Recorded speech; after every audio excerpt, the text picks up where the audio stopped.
ملک کوئی ہو، زبان کوئی ہو، تنقید کا ڈسپلن، تنقید کا مضمون وہی ہے جو آپ پڑھیں۔ آکسفورڈ اور کیمبرج میں بھی یہی سلیبس ہے، واشنگٹن میں، شکاگو میں یہی سلیبس ہے، اس لیے کہ نقاد اب یہ دنیا بھر کے ہیں۔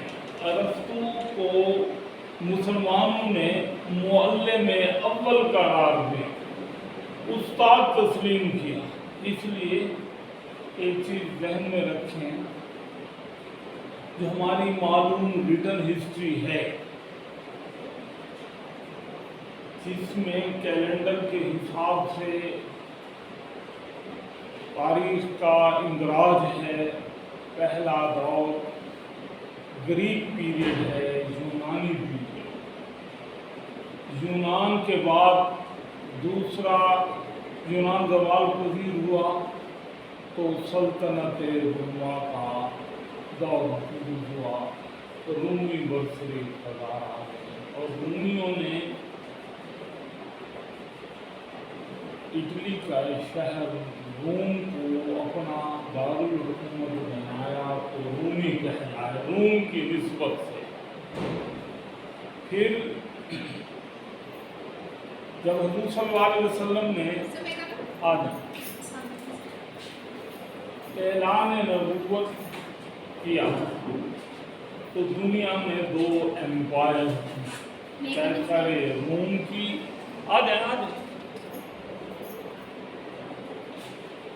کیسر روم اور کسرائے ایران دو ایمپائر ہیں، اور آپ یہ جانتے ہیں اور جاننا بھی چاہیے کہ امپائر میں ایک شہنشاہ ہوتا ہے اور اس کے ماتحت بہت سے بادشاہ ہوتے ہیں، اس لیے وہ شاہوں کا شاہ ہوتا ہے۔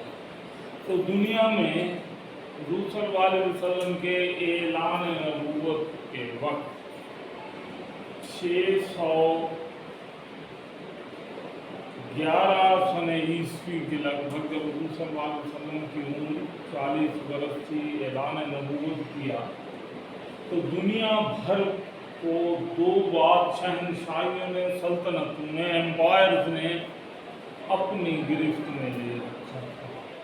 کسرائے ایران کیفر اور رومن بادشاہ کیسر روم سے کہا۔ اب ہم دیکھتے ہیں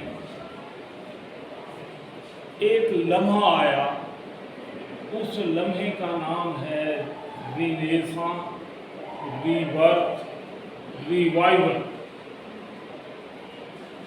کس چیز کی ری برتھ؟ اس کو اشاعت الثانیہ کہا گیا، احیاء العلوم قرار دیا گیا۔ یہ کیا ہے؟ یہ انگریزی ادب کا ہر طالب علم اسے اس بیک گراؤنڈ کا علم ہونا چاہیے جہاں سے انگریزی ادب ہوتا ہے۔ یہ آپ پڑھ چکے ہوں گے ہسٹری آف انگلش لٹریچر کہ جو انگلش فان ہے، گریٹ بریٹن ہے، اس پر جو باقاعدہ پہلا حکمران ہے وہ فرانسیسی ہے۔ اس وقت بھی برطانیہ کا جو شاہی خاندان ہے وہ نسلی اعتبار سے فرینچ ہے۔ نارمنڈی ایک علاقہ ہے فرانس کا جہاں سے یہ حملہ آور برطانوی ساحلوں پر پہنچے اور پھر اینگل سیکسن اور جیوز نے مل کر اینگل لینڈ، جو آج انگلینڈ کہا جاتا ہے، یہ انہوں نے مل کر ایک ملک بنایا، اس کا نام۔ اب ہم دیکھتے ہیں کہ पूरा बर-ए-आज़म यूरोप एक परचम तले जमा था। ममालिक छोटे छोटे गवर्नर बैठते थे, बादशाह कैसर रूम। इसी तरह ईरान का जो बादशाह है वो इतना बड़ा है कि हिंदुस्तान भी उसका एक सूबा है। इसी तरह अफ्रीका और एशिया को बांट लिया ईरान वालों ने, पूरे यूरोप को और कुछ अफ्रीका को बांट लिया सल्तनत रोमा। अब ये निज़ाम था जो हुज़ूर सल्लल्लाहु अलैहि वसल्लम ने ऐलान किया। और फिर एक लम्हा आया, वो लम्हा है 1453 सने ईस्वी। 1453 सने ईस्वी में उस्मानी फातेह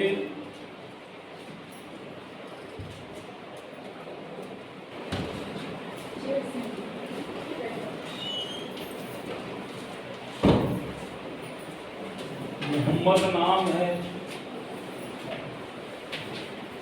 उसे टाइटल दिया गया फातेह का। सुल्तान मोहम्मद फातेह ने कॉन्स्टेंटिनोपल फतह कर लिया, कुस्तुनतुनिया फतह कर लिया और इसे अपना दारुल हुकूमत बनाया। तो ईसाई पादरियों से कहा कि भाई देखो, बाइज्जत अपना सामान उठाओ और यहाँ से चले जाओ।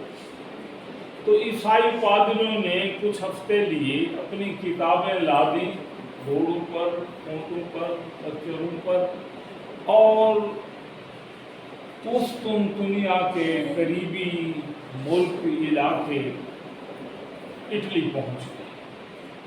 1453 सने ईस्वी आपको याद रखना चाहिए कि अंग्रेजी अदब से भी इसका ताल्लुक है, यूनान और रोमा से भी इसका ताल्लुक है। और फिर जो अदबियात का तालिब इल्म है और बिलखुसूस अंग्रेजी अदब का, उसके पास तो वर्ल्ड हिस्ट्री का नॉलेज होना चाहिए। इसलिए कि अंग्रेज़ों ने पूरी दुनिया पर हुकूमत की है। किस तरह हुकूमत की है आपको मालूम होना चाहिए।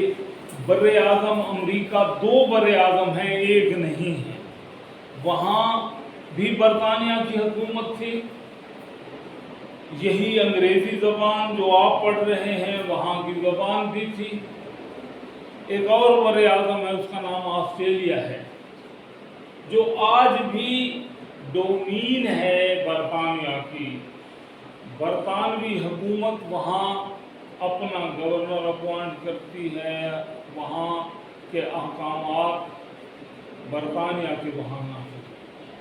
तो हम ये देखना चाहते हैं कि 1453 सने ईस्वी जो 15वीं सदी ईस्वी है, एक बड़ा वाक़या हुआ कि उस्मानी बादशाह सुल्तान मोहम्मद फातेह ने कुस्तुनतुनिया फतह कर लिया। कुस्तुनतुनिया सल्तनत रोमा का मशरकी हेडक्वार्टर था और उसे अपना हेडक्वार्टर बना। नतीजा क्या निकला, वहाँ से ईसाई पादरी के सल्तनत रोमा के हुक्मरान क्रिश्चियन हो गए थे। तो चर्च था, एक चर्च रूमी चर्च था, एक कुस्तुनतुनिया का चर्च। तो सुल्तान मोहम्मद फातेह, ये सुल्तान मोहम्मद फातेह को आप जानते कौन है?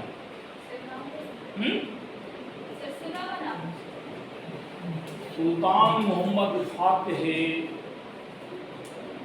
उस ख़ानदान का चश्मो चिराग है जिसके हवाले से आप ये सोशल मीडिया पर और मुख्तलिफ टीवी चैनल पर अर्तगल गाजी और सलमान ज़ीशान और ये ड्रामे देख रहे हैं, ये उसी ख़ानदान का फर्द है, इसी के आबाओ अजदाद थे, यूँ समझे।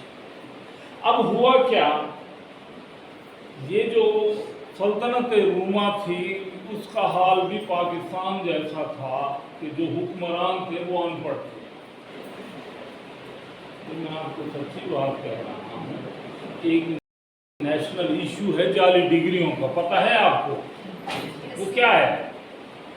MPA وزراء نے مختلف یونیورسٹیوں سے رابطہ کر کے جعلی ڈگریاں حاصل کر لی نالج والے قسم. تو سلطنت روما کا بھی یہی حال. غلاموں کے سپرد تھی تعلیم اور پادریوں سے کہا گیا کہ بھی تم یہ جو بائبل ہے اولڈ اور نیو ٹیسٹمنٹ اور پھر یونان اور روما کی کتابیں اپنے پاس سنبھالو اور پڑھو. ہم حکمران ہیں, ہمیں پڑھنے کی کیا ضرورت. وہ ہے تو لطیفہ لیکن بڑی حقیقت پر مبنی ہے کہ جو سب سے زیادہ پڑھا لکھا ہوتا ہے, محنتی ہوتا ہے, وہ ڈاکٹر اور انجینئر بن جاتا ہے. اس سے کم محنتی جو ہے وہ کالجز میں یونیورسٹیوں میں اساتذہ بن جاتے ہیں. پھر ان سے کم نالائق جو ہوتے ہیں وہ مقابلے کا امتحان پاس کر کے پولیس آفیسر اور ڈپٹی کمشنر اور یہ بن جاتے ہیں. اور جو بالکل ان پڑھ ہوتے ہیں وہ الیکشن لڑ کر ان ساروں کے حکمران بن جاتے ہیں. بے شک یہ لطیفہ ہو لیکن اس میں بڑی حقیقت ہے. تو سلطنت روما میں حکمران پڑھنا لکھنا ایک فضول سرگرمی سمجھتے تھے. ویسے بھی آپ ایک بات سمجھتے ہیں کہ دولت کا نشہ ایسا ہے کہ باقی چیزوں کی ضرورت ہی نہیں ہے. اب یہی پادری تھے جنہیں سلطان محمد فاتح نے کہا کہ اپنی کتابیں اٹھاؤ اور یہاں سے نکلو. تو وہ وہاں سے اٹلی پہنچ گئے. اٹلی میں پہلی دفعہ ایک نئی صورتحال بنی. سلطنت روما نے کچھ چیزوں پر پابندی لگائی ہوئی تھی اور وہ پابندی کیا تھی؟ گریس اینڈ رومن جو سکالرز ہیں ان کی کتابیں پڑھنا ممنوع تھی. کتابیں ہاتھ سے لکھی گئیں اور وہ قسطنطنیہ میں موجود تھی, وہاں سے وہ پہنچ گئی اٹلی. اب وہ یونان کی کتابیں جو بڑی سیکولر تھیں, جو مذہب سے ہٹ کر انڈیپینڈنٹ تھنکنگ پر مشتمل تھی, وہ پہلی دفعہ اوپن ہوئی پڑھنے کے لیے کہ جو پڑھنا چاہے. یہاں سلطنت روما کا رومی بادشاہ کا حکم تو اب چلتا نہیں, یہ کتابیں پڑھی ہوئی ہیں. وہ کتابیں کیا تھیں؟ ایک لفظ جو میں رینیساں بول رہا ہوں, انگریزی کا لفظ, جو طالب علم طالبہ جانتے ہو ہاتھ کھڑا کریں. رینیساں, شاباش بتائیں کیا ہے یہ رینیساں کیا ہے؟ یہ ریوائول آف نالج کا ریبرتھ تھی. اس کے اندر سب چیزوں کو, نالج کو اور ہر چیز کو بہت زیادہ اوپنلی دیکھا گیا تھا, اس کو دوبارہ اسٹڈی کیا گیا تھا. پہلی دفعہ یونانی علوم کا مطالعہ کیا گیا. اور ایک بات ذہن میں رکھیں, یونانی علوم جو تھے وہ مذہب کے حق میں نہیں. پہلی دفعہ یورپ میں جو یونانی فلسفی ہے, سائنسی تصورات ہیں اور یونانی انلائٹنمنٹ ہے, وہ اٹلی میں شروع. یہ رینیساں ہے, ریوائول ہے. کس چیز کا؟ گریس پیریڈ کا ریوائول ہے. سر رینیساں پیریڈ کے اندر یہ بھی ایک چیز ایڈ تھی کہ ریوائول آف ہیومینٹی, یعنی کہ انسانیت کا بھی وہاں پہ ایک طریقے سے نیا جنم ہوا. یہ درست ہے. یہ تصورات کہاں سے آئے؟ سر یہ دنیا سے کچھ لوگ بھاگ کر آئے تھے اور ان کے پاس تقریباً 800 مینوسکرپٹس تھے جو کہ گریک کے تھے. نہیں, ایک بات ذہن میں رکھیں, جو سلطان محمد فاتح تھے انہوں نے چرچ والوں کو ایک موقع دیا کہ یہاں سے اپنی کتابیں اٹھائیں. کچھ لوگ وہ تھے جنہیں یہ خوف تھا شاید ہم جان سے مار دیے جائیں, وہ تو بھاگ گئے. لیکن باقی لوگ کتابیں اٹھا کر اٹلی میں پہنچ گئے. جی سر, اٹلی کے شہر فلورنس میں آئے. وہاں پہلی دفعہ, یہ فلورنس کیا ہے؟ یہ بندرگاہ ہے. اب یہاں فرانس والے, اگرچہ اس وقت فرانس کا نام گال تھا, जर्मन ये पहुंचे, पढ़े तो सही कि यूनान वाले कहते क्या थे। तो पहली दफ़ा प्लेटो और प्लेटो के उस्ताद सॉक्रेटिस और फिर प्लेटो के शागिर्द अरिस्टाटल की किताबें तसव्वुरात ज़ेर बहस। अब रिनेसां शुरू हुआ, इहया, यूनानी उलूम का इहया, जो मजहबी तसव्वुरात की बजाय एनलाइटनमेंट पर मुश्तमिल थे। अपने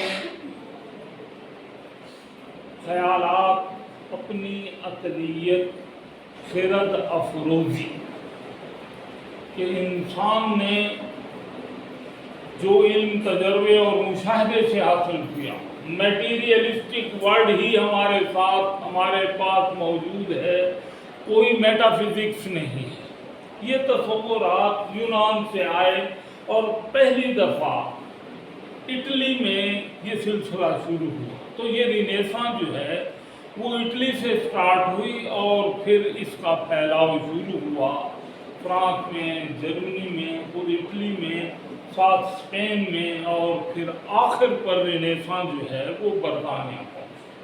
अब हम ये देखते हैं कि ये यूनानी अफकार और तसव्वुरात ये इटली से होते हुए रिनेसां बढ़ती चली गई तो बरतानिया पहुंची। अब वहाँ क्या था, बरतानिया नया मुल्क बनाया गया एंग्लो सैक्सन और ज्यूस के इत्तेहाद से, और वहाँ बतदरीज शायरी, चासर की शायरी और फिर ड्रामा और ये सारा सिलसिला शुरू हुआ। तो एक डिसिप्लिन वहाँ क्रिटिसिज्म भी शुरू हुआ। ये क्रिटिसिज्म बरतानिया वालों ने फ्रांस से लिया और फ्रांस वालों ने इटली के तवस्सुत से ये यूनान चला। अब हम ज़रा यूनान की तरफ जाते हैं, इसलिए कि अंग्रेज़ी अदब में जो क्रिटिसिज्म है, फर्स्ट ऑफ ऑल प्लेटो के एतराज़ात से शुरू। गोया जब तक हम प्लेटो के तसव्वुरात को नहीं समझेंगे, अरिस्टाटल को नहीं समझ सकते। अरिस्टाटल ने 2 किताबें लिखी हैं। एक किताब का नाम है पोएटिक्स और दूसरी का नाम क्या है, रिटारिक्स। 2 किताबें। एक किताब मगरिब में पॉपुलर हुई पोएटिक्स, एक किताब जो अब्बासी अहद में ट्रांसलेट हुई जिसे रतोरिका कहते हैं, फन खिताबत कहते हैं, ये मशरक में पॉपुलर हुई। ये 2 किताबें हैं। अब हम ये देखते हैं, जब हम अंग्रेज़ी अदब पढ़ते हैं, तनकीद पढ़ते हैं, तो सबसे पहले हम प्लेटो को पढ़ते हैं। और प्लेटो के, अफलातून के तसव्वुरात क्या हैं, डायलॉग्स हैं, जो उसके अपने उस्ताद के मुकालमात हैं, जिन्हें मुकालमात अफलातून कहा जाता है। इन डायलॉग्स में जो किताबी शक्ल में, फिर यूँ समझे किताबें या रसायल करार दिए गए, रिपब्लिक है, फेडरस है, आयून है। अब ये तसव्वुरात आ रहे हैं कहाँ से? अफलातून ने अपने उस्ताद सॉक्रेटिस के तसव्वुरात को मुकालमात की शक्ल में जमा किया और हर मुकालमे का उसने उन्वान रखा। अब जो 5वीं सदी कबल मसीह, BC, बिफोर क्राइस्ट है, उसमें यूनान अपने उरूज पर पहुंचा है और यूनानियों को एक फिक्र खाए जा रही थी कि कहीं ऐसा न हो हमारी अजमत गहना न जाए, कहीं ये जो रूमी उभर रहे हैं वो हमें मफ्तूह न कर लें। अब जो दानिश्वर थे, सोचने वाले थे, उनमें सुकरात भी है जिसने जहर का प्याला पिया, उसने अफलातून भी। ये रिफार्मर हैं, ये मुस्लिम हैं, इस्लाह करने वाले हैं, کہ یونان، یہ ایتھنز ہے، اسپارٹا ہے، یہ جو سٹی اسٹیٹس ہیں یہ زوال پذیر نہ ہو جائیں، تو کیوں نہ اس کی بہتری کا سوچا جائے۔ اب اس کی بہتری کے لیے افلاطون نے اپنے تصورات دیے، اور کمال یہ ہے کہ اپنے تصورات کو اپنا نہیں کہا۔ اس نے کہا جی میرے استاد سوکریٹس کے ڈائلاگز ہیں مختلف لوگوں سے، ان میں ایک شخص آئیون بھی ہے۔ آئیون کون ہے؟ آئیون مغنی ہے، گیت گانے والا ہے یونان میں، اور وہ جب گیت گاتا تھا تو لوگوں پر سحر طاری کر دیتا، جادو کر دیتا۔ تو سقراط نے اس سے پوچھا آئیون یہ بتاؤ، یہ جو تم شعر کہتے ہو، شعر گیت گاتے ہو اور لوگوں پر جادو کر دیتے ہو، یہ اثر کہاں سے آتا ہے؟ تو وہ کہتا ہے کہ میں کیا کر سکتا ہوں، بس ایک عالم بے خودی ہوتا ہے جس میں میں گیت گاتا ہوں اور میں نہیں گاتا۔ فن کی دیوی میوز ہے، وہ نغمے مجھ سے کہلاتی۔ اب یہ مکالمہ آئیون اور ساکریٹس کا آئیون نامی ایک رسالے میں محفوظ ہے۔ اب ذرا غور کریں، افلاطون جو فلسفی بھی ہے، شاعر بھی ہے اور بڑی تخلیقی صلاحیتوں کا مالک ہے، اس نے ایک آئیڈیل ریاست کا تصور کیا، مثالی ریاست، اور اس مثالی ریاست میں اس نے فنکاروں کا اور بالخصوص شاعروں کا داخلہ ممنوع قرار دیا۔ اب اس پر ہم گفتگو کرتے ہیں کہ پلیٹو کے دو تصورات ہیں، ایک اس کا نظریہ نقالی ہے، مائمیسس، دوسرا اس کا تصور ہے انسپیریشن کا، الہام کا۔ یہ دو تصورات ہیں، اور ان دو پر گفتگو کے لیے پلیٹو کی دیگر کتابوں کا پڑھنا بھی ضروری ہے۔ کہ افلاطون نے اعتراضات کیے، اب اعتراضات سنیں کہ شاعر جو ہیں وہ نقل کرتے ہیں، امیٹیشن۔ یہ تھیوری آف مائمیسس ہے کہ شاعر نقل کرتے ہیں، لیکن کس کی کرتے ہیں؟ نقل کی نقل کرتے ہیں، لہذا thrice remote from reality، حقیقت سے 3 گنا دور ہوتے ہیں۔ لہذا جو چیز 3 گنا دور ہے حقیقت سے، وہ نقالی ہے، وہ جھوٹ ہے اور گمراہی ہے۔ یہ پہلی چیز۔ اس نے کہا شاعری ہے ہی نقالی، لیکن اس کے شاگرد نے اپنے استاد کا نام لیے بغیر یہ جو تصورات تھے اس کے شعر پر، فنون لطیفہ پر جو اعتراضات تھے، ان کا جواب دیا ہے پوئٹک۔ دوسرا، یہ جو انسپیریشن ہے، نظریہ الہام ہے، اس کو سمجھنا ضروری ہے۔ افلاطون کہتا ہے یہ جو آئیون ہے، جب شعر کہتا ہے، گیت گاتا ہے، لوگوں کو متاثر کرتا ہے، تو اس وقت یہ ہوش میں نہیں ہوتا، عالم واجد میں ہوتا ہے۔ اور وہ خود آئیون بھی کہتا ہے کہ فن کی دیوی میوز کے زیر اثر میں گیت گاتا ہوں، نغمے تخلیق کرتا ہوں جو لوگوں کو متاثر کرتا ہے۔ اچھا، آپ میری گفتگو کچھ سمجھ رہے ہیں یا بس میں بولے جا رہا ہوں؟ کچھ یہ ایک بات سمجھیں، جو پیسو لرنر ہوتے ہیں نا، وہ اچھے طالب علم نہیں ہیں۔ اچھا طالب علم کلاس میں حاضر ہو کے بیٹھتا ہے اور پھر سوال کرتا ہے، پھر پوچھتا ہے، تاکہ کانسیپٹس کلیئر ہوتے چلے جائیں۔ اب آپ اگر کریٹیسزم کو سمجھنا چاہتے ہیں تو پلیٹو کو سمجھے بغیر ارسطاٹل کو نہیں سمجھیں۔ ارسطاٹل نے جو پوئٹکس لکھی، نام لیے بغیر اپنے استاد کے फ़नून लतीफ़ा और बिलखुसूस शायरी और मंजूम ड्रामे पर जो एतराज़ात थे उनका जवाब दिया।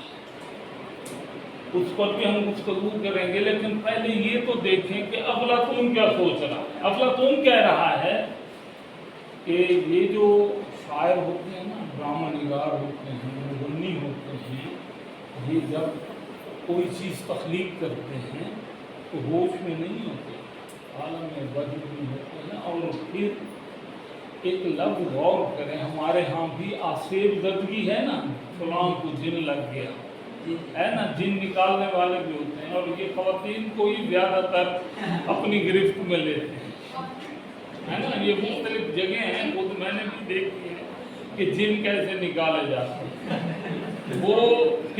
वो कहानी फिर से ही, लेकिन अभी हम ये देखें कि अफलातून कह रहा है नाम को बड़े पॉलिश अंदाज में, रिफाइन अंदाज में वो ये कह रहा है कि जब मुगन्नी गीत गाता है, शायर शेर कहता है, ड्रामा निगार ड्रामा तख्लीक करता है, तो ये फ़न की देवी म्यूज़ के ज़ेरे असर उसके साया है, उसका असर है। और वो एक बात तो नहीं कहता, मफ़हूम वही है कि दर हकीकत ये लोग पागल होते हैं, होश हवास में नहीं होते। और फिर यहाँ से उसका ये तस्वुर भी निकला है कि शायरी और ड्रामा अक्ल व खिरद की पैदावार नहीं है, फन की देवी म्यूज़ के असरात हैं। लिहाजा जो चीज़ गैर अक्ली हो, अक्ल व खिरद की पैदावार न हो, पागल लोगों ने कुछ चीज़ें कह दी हों, तो मिसाली सोसाइटी में ऐसी चीज़ों का दाखिला ममनू है। फिर एक चीज़ वो कहता है कि हमारे इर्द गिर्द जो कायनात फैली हुई है, शायर क्या करते हैं, शायर इसी कायनात को देखते हैं और शायरी में, ड्रामे में, अफसाने में, दास्तान में पेश कर देते हैं। अब एक और मरहला दरपेश है यही है, प्लेटो ने जो ये तस्वुर दिया नकाली का और फिर एतराज़ किया फ़नून लतीफ़ा और शायरी पर कि ये इमिटेशन ऑफ द इमिटेशन है, इसको समझने की ज़रूरत है। अफलातून कहता है कि इमिटेशन ऑफ द, भाई बातें न करें, अगर आप बातें करना चाहते हैं तो बाहर चले जाएं, जबरी तो नहीं पढ़ना होता, जो तवज्जो से पढ़ें। मेरी तवज्जो को मुंतशिर न करें, अगर बातें करना है तो बाहर बैठ जाएं, अगर यहाँ बैठना है तो मेरी गुफ्तगू सुनें। अफलातून ने एक गार की, केव की तमसील बयान की है कि अगर एक शख्स को गार के दहाने पर बिठाया जाए और उसका रुख गार के अंदर की तरफ, उससे पीछे एक बड़ा अलाव रोशन किया जाए, उस अलाव और गार के दहाने के पास एक रास्ता हो जहाँ से इंसान जानवर वगैरह गुजर रहे हों, तो होगा क्या, उनका साया, उनका अक्स सामने गार की दीवार पर नजर आए। वो कहता है गार की दीवार पर जो चलते फिरते लोग हैं, जानवर हैं, जो नजर आ रहे हैं, अगर अलाव बुझ जाए तो ये साए ख़त्म हो जाएंगे। गोया ये साए हैं, अक्स हैं उस अलाव के रोशनी का और वहाँ से गुजरने वाले लोग। अगर अलाव बुझ जाए तो वहाँ गार के दहाने पर नजर आने वाले मुतहर्रिक अक्स भी ख़त्म हो गए। इसी तरह वो एक वर्ल्ड ऑफ आइडियाज़ पर बिलीव करता है। प्लेटो कहता है कि हमारे इर्द गिर्द जो दुनिया है, इसमें हर चीज़ नाक़िस है। इंसान है, उसमें हर इंसान में हज़ारों कमियां हैं, खामियां हैं, लेकिन वो एक आइडियलिस्ट फ़लसफ़े की हैसियत से वर्ल्ड ऑफ आइडियाज़ पर, आलम मिसाल पर यकीन रखता है। और उसका कहना ये है हर चीज़ की एक perfect form world of ideas में मौजूद है। और ये दुनिया उसी वर्ल्ड ऑफ आइडियाज का अक्स है, शैडो है। जिस तरह गार की दीवार पर अलाव के रोशन होने से साए मुतहर्रिक लगते हैं और हकीकी मालूम होते हैं, हकीकी नहीं है, इसी तरह शायर जो है हमारे इर्द गिर्द जो फैली हुई कायनात है ये हकीकी नहीं है। अब ज़रा गौर करें, ये अरिस्टाटल और प्लेटो में फ़र्क क्या है? सिर्फ हकीकी कैसे नहीं है? जी मैंने तो तसव्वुर नहीं दिया।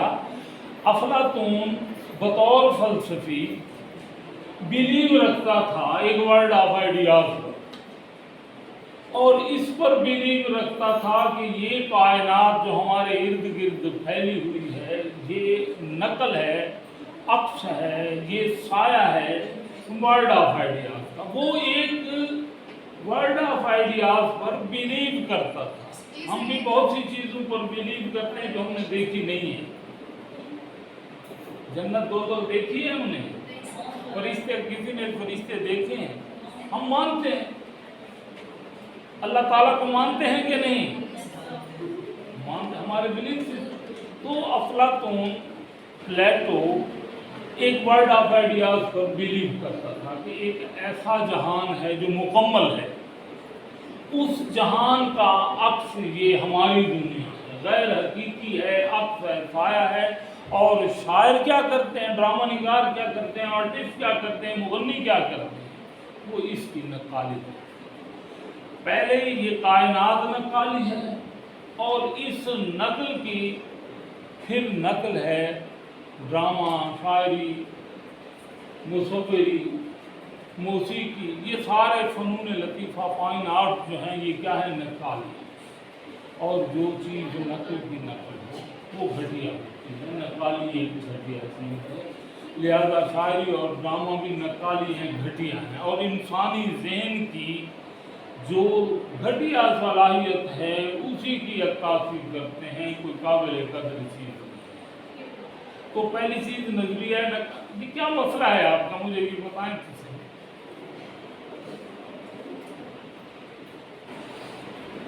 भाई आप आए हैं तो खामोशी से बैठे हैं, अगर बातें करना है बाहर चले जाएं। आपको किसी ने जबरन तो नहीं बिठाया, लेकिन यहाँ अगर आप मुझे डिस्टर्ब करेंगे तो मैं कुछ तो नहीं करूँगा। अब हम देखते हैं एक तस्वुर माइनस उसका नक्काली का, इमिटेशन ऑफ द इमिटेशन है सारी ड्रामा और नक्काली घटिया।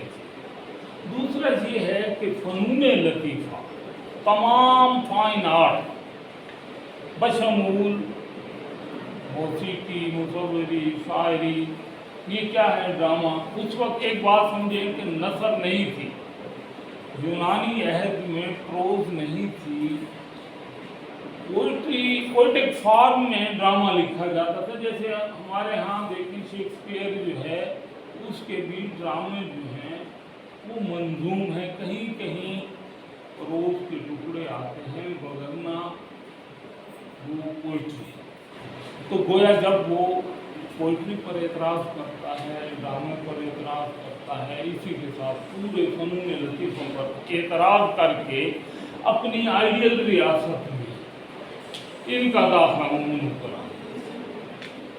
अब हम दूसरे मरहले में दाखिल हो गए हैं कि अफलातून की अकेडमी थी, उस अकेडमी में मशाइन थे। अफलातून लेक्चर कैसे देता था, बैठ कर क्लास रूम में नहीं, उसके 3-4 स्टूडेंट दाएं तरफ 3-4 बाएं तरफ होते, और उसकी अकेडमी का जो बाग था उसमें वो सैर भी करते, डिस्कशन करते, मुख्तलिफ मौज़ूआत।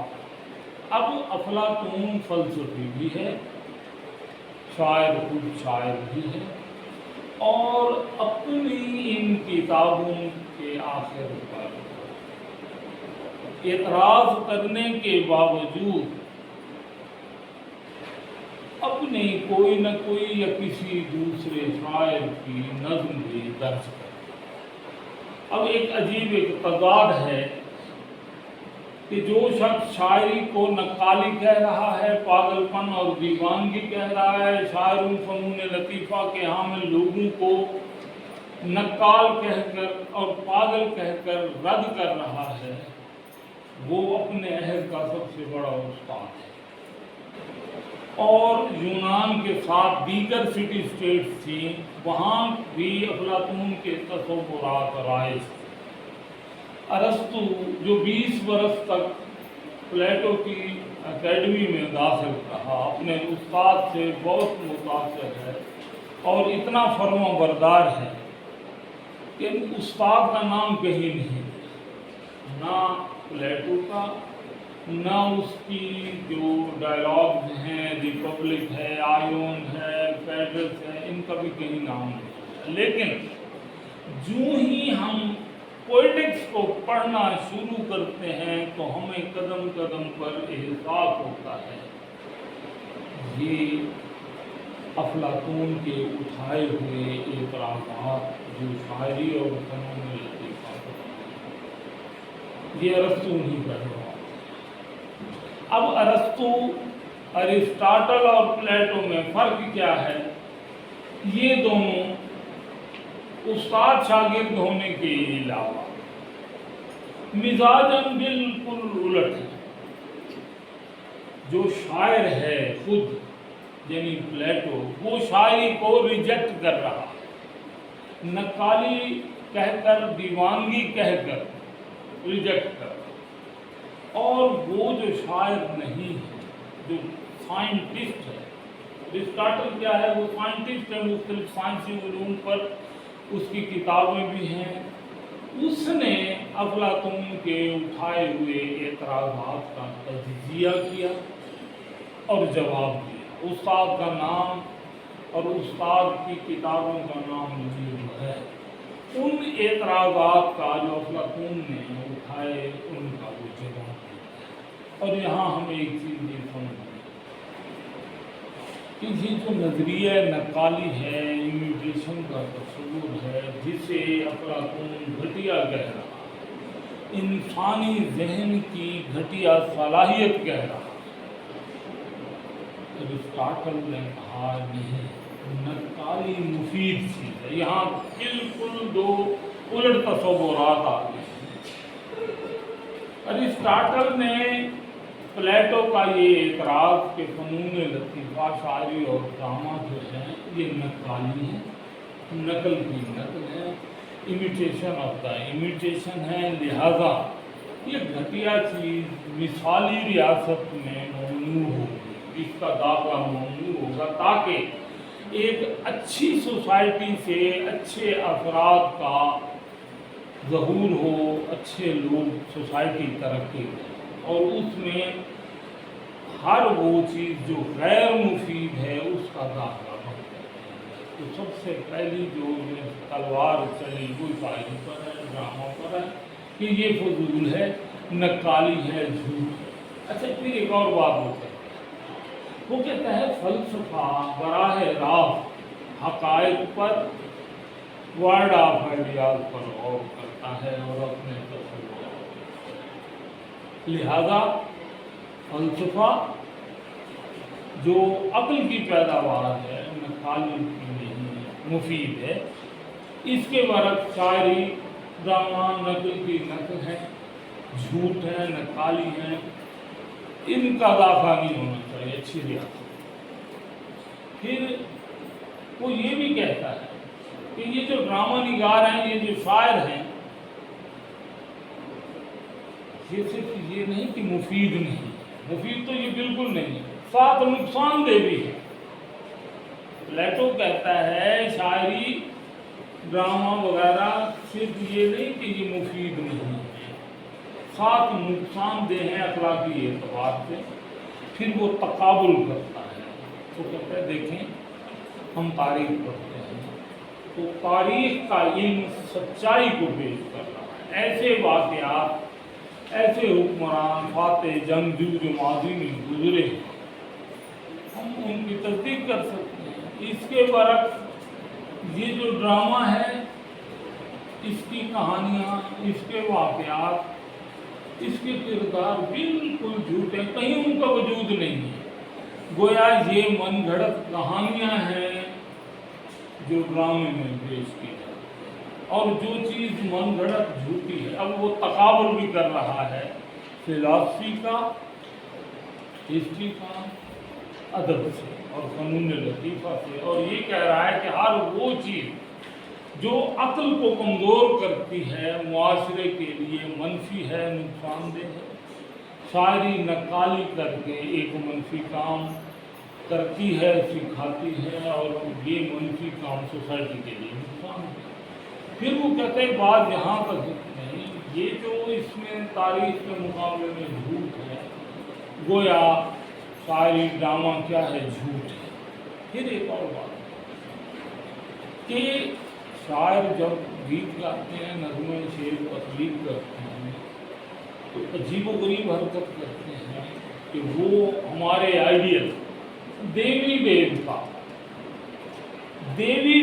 जो हम अपने लिए रहनुमा बनाते हैं, शायर क्या करते हैं, शायर उन्हें शराब पीता दिखाते हैं, वाहम लड़ता झगड़ता दिखाते हैं, और आम आदमियों की तरह वो इश्क और मोहब्बत भी करते हैं, रकाबत में भी मुब्तला होते हैं, और इसी रकाबत में वो झगड़ भी करते हैं।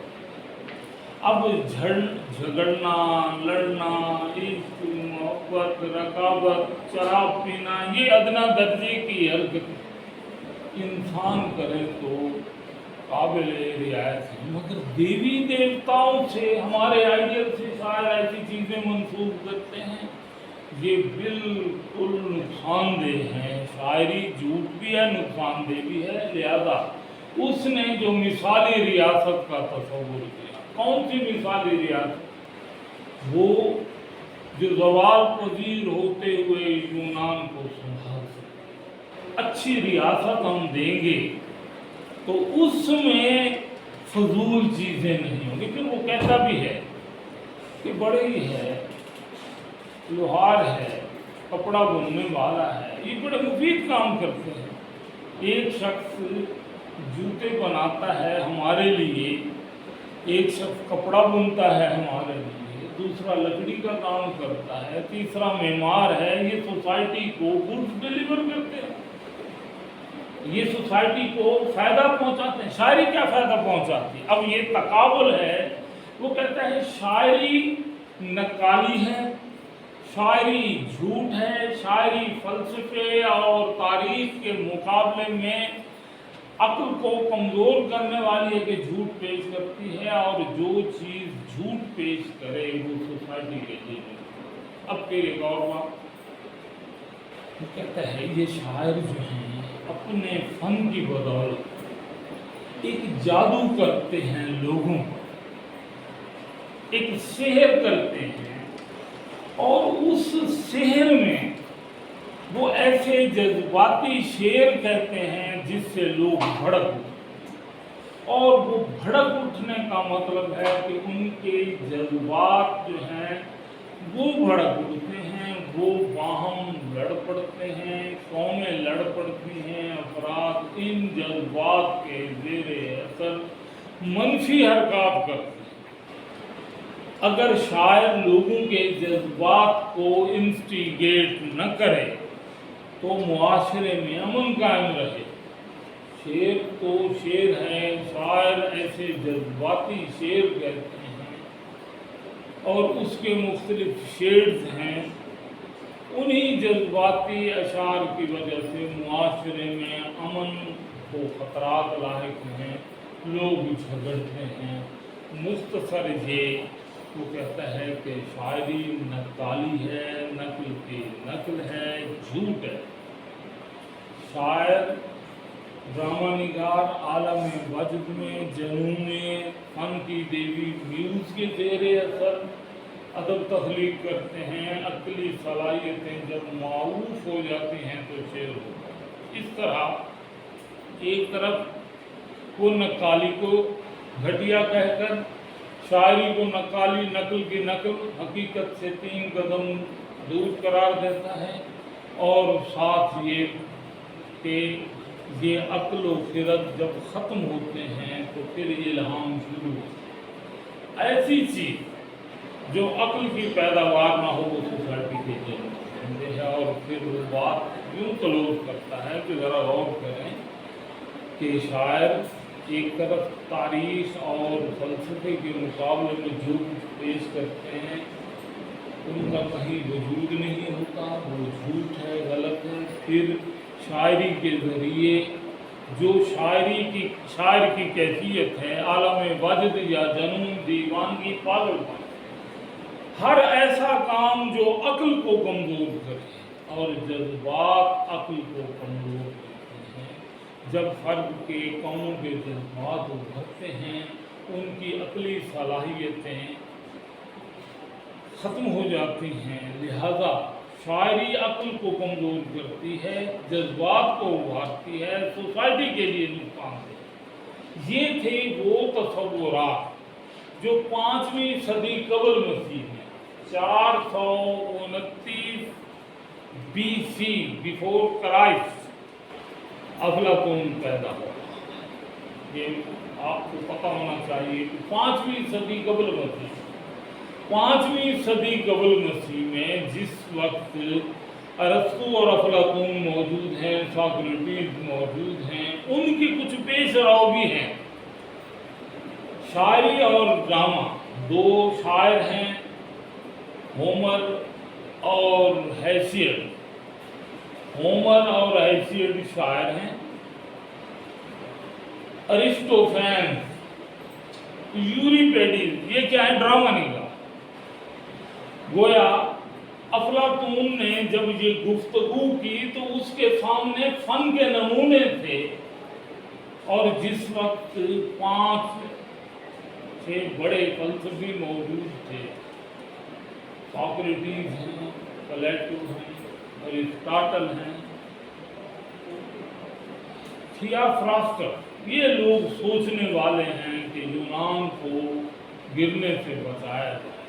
ان کے پیش نظر ان سے بہت پہلے 2 شاعر بڑے اہم ہیں اور 2 ڈرامہ نگار بڑے اہم ہیں گریک پیریڈ کے۔ افلاطون نے بھی انہیں سامنے رکھا، اور افلاطون کے شاعری اور فنون لطیفہ پر اعتراضات کے جواب میں ارسطاٹل نے بھی ہومر، ہیسیڈ کو سامنے رکھا، یوریپیڈیز کو سامنے رکھا، ارسطوفینس کو سامنے رکھا، ان کے ڈراموں کو رکھا، اور پھر اسی پوئٹک ڈرامہ، شعری ڈرامے پر تجزیہ اور تحلیل کے بعد اپنے تصورات پیش کیے۔ نیکسٹ اس میں ہم یہ دیکھیں گے کہ یہ جو پوئٹکس ہے یہ کس طرح ڈیفینس کر رہی ہے، ڈیفینس آف پوئٹری۔ انگریزی ادب میں ڈیفینس آف پوئٹری اور بھی کسی نے کی ہے؟ ڈیفینس آف پوئٹری، یہ لفظ سن رہے ہیں نا؟ انگریزی ادبیات میں اور بھی لوگ ہیں جنہوں نے یہ کام کیا ہے۔ کس نے کیا ہے؟ اس پر ہم نیکسٹ لیکچر میں گفتگو کریں گے۔ Thank you.